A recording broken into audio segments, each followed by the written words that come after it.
So in this video I'm going to demonstrate how to set up a pass in Vexus where we want the nightstand and all the components on the nightstand and on the shelf to be matte objects and only cast shadows, and everything else be renderable.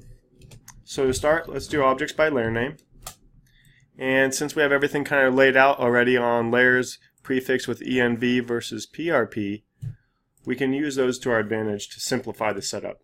So we'll do PRP wildcard, and I like to use wirecolor to make sure that the objects I want to affect are properly getting affected by just a quick execution, and you can visually see what's being affected.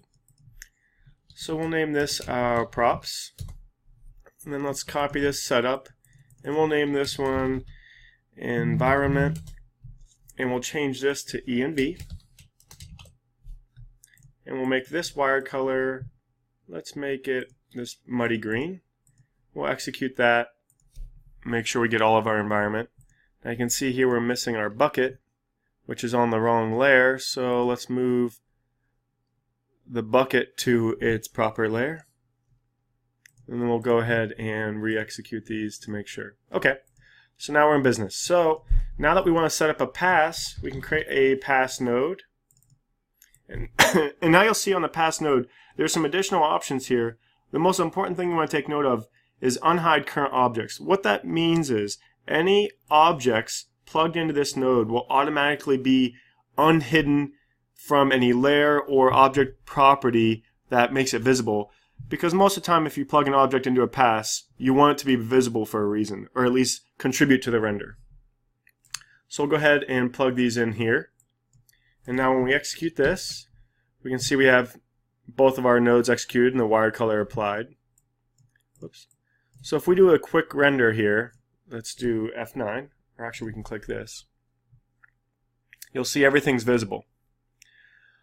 Well, in our situation, we do not want the nightstand and all of its components to be visible. So we'll go ahead and stop the render. And after the wirecolor, let's add a V-Ray object properties node. And while dragging this, you can hold X on the keyboard and it allows you to insert it into the connection.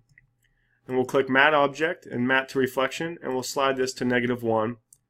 Select our pass again and hit quick render, and you'll notice that our setup is using those as a matte object.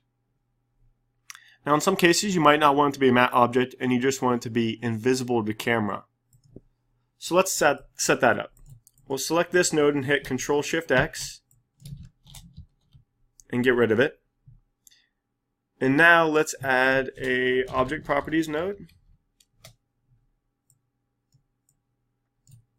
And we'll turn on or turn off visible to camera and do a quick render. And now you can see those objects are there, but not visible to camera. And there you go.